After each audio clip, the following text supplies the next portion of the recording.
everybody, Steve here, and today in this video we're doing a little update on retiring in Korea. And for those of you who don't know, the wife and I, what we ended up doing is selling everything in the United States, packing a couple of suitcases, and then we ended up retiring here in Korea. Yeah, big change, especially since we're in our 50s, and yeah, so there's that. I'm going to do a more formal video, but this is kind of an update, a mini update, and about our visa status. And for those of you who don't know, we arrived on a short-term visa, tourist visa, 90 days. We got here, we submitted our visa paperwork for the wife and I, F4 and F1 visa, and waited a while, paid some money, and shortly, it was the 26th of December that we got our cards, our alien registration cards. So that allows us to do a number of things. One, we can get a Korean bank account, we can get Korean cell phone service, which we do have, and that allows us to buy property, vehicles, so on and so forth. And most importantly, stay here long term. So that's the good thing. With the wife's approved visa, she can end up staying 3 years, and then has to renew online. With mine, my F1 visa, what ends up is that I have to renew every year. Now, I'm not sure why that would be a thing. Why she gets 3 years, I get 1 year. I don't know. Maybe it's because the divorce rate is high. I don't know. But we've been together 33 years, so I don't think that's going to happen. So anyway, yeah, we got our alien registration IDs, and we're actively looking at apartments, and yeah, going through the real estate process, looking at properties, looking online, and it is very, very different than what you would see in the United States. So in a future video, a more polished video, what we'll end up doing is discuss in more detail our visa update status, and then the real estate, banking, cell phone service, so on and so forth. And yeah, fun stuff. So anyway, but that's what we're going to end up doing in a future video. Go over all those details for the people that are interested. And yeah, I'm probably going to reference, I'm going to make a video as to why you might want to retire overseas, especially if you're in your 40s or 50s or whatever, because the ability to retire like it used to be, like in the 70s, the 80s, 90s, is not the same today. And a lot of people just aren't able to retire. So overseas retirement is really, really interesting to a lot of people. It seems to be a good way to actually retire and enjoy some of your golden years.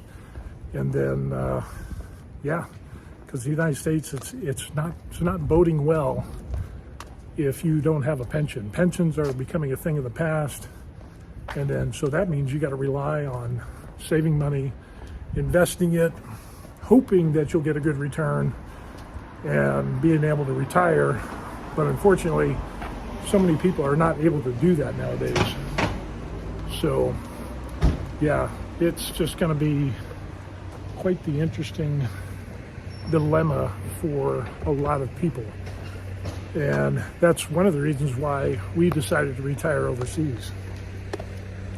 We considered Puerto Rico, we considered, let's see, what else? Belize for a quick minute,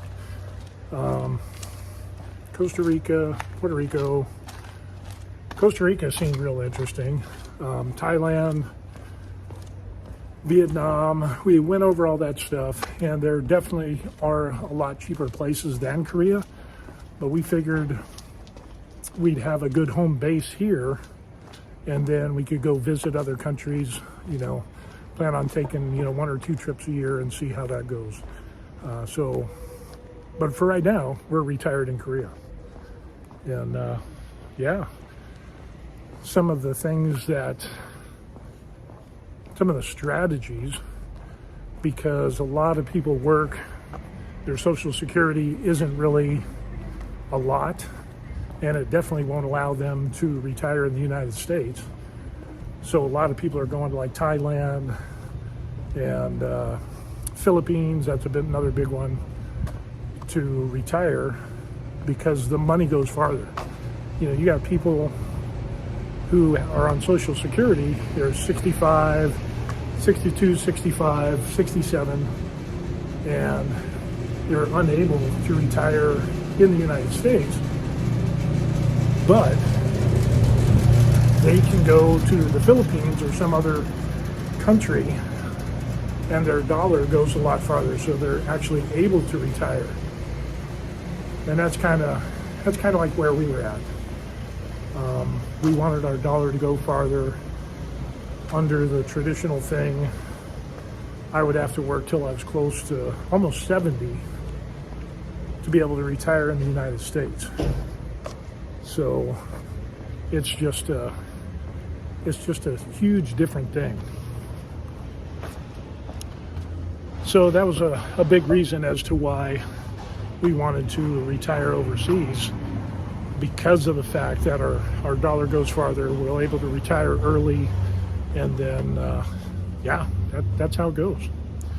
Another big thing that has helped us out is our pension. I retired from the military.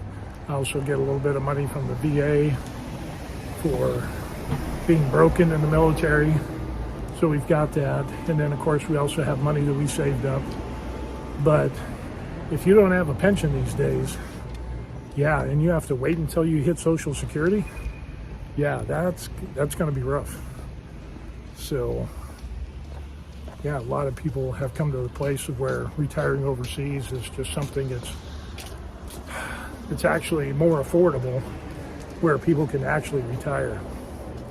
I know I'm rambling a little bit about all this stuff, but I'll put a link in the description box to a YouTube video, kind of a documentary talking about retirement in the United States and how it's almost going to be unattainable for younger generations. And I remember in the military when they were talking about doing away with pensions and going to a 401 type of thing, and it's like, you know what? This is the beginning of the end. We're going to have such a disparity between those who can retire and those who can't, that seniors are going to have to work until they die. And unfortunately, that's what we end up seeing. So, but check that out. It's like 53 minutes, 54 minutes long, whatever it is. Real good video. Should open up your eyes and kind of get you thinking to ask the question, are you prepared to retire? And if not, what are you going to do? And with all that in mind, does overseas retirement look more appealing than what it did before? So I can definitely say for us and a number of other people that I've run into that have retired early overseas, they wouldn't change it. I mean, who wants to be in their 60s, late 60s and 70s and still going to work and not being able to retire? When they finally retire, they get, 5, maybe 10 years of declining health and then they die. That just doesn't sound appealing. So anyway, so that's what we got going on. We'll do, like I said, a more formal video on all the stuff that we could now do, that we have our art card and everything else. So we're looking forward to that. And then, don't forget to like and subscribe to the channel. That'd really help out. And take care. God bless. We'll see you on the next video. Peace. Be sure to like and subscribe to The Varied Life, Retiring Overseas in Korea.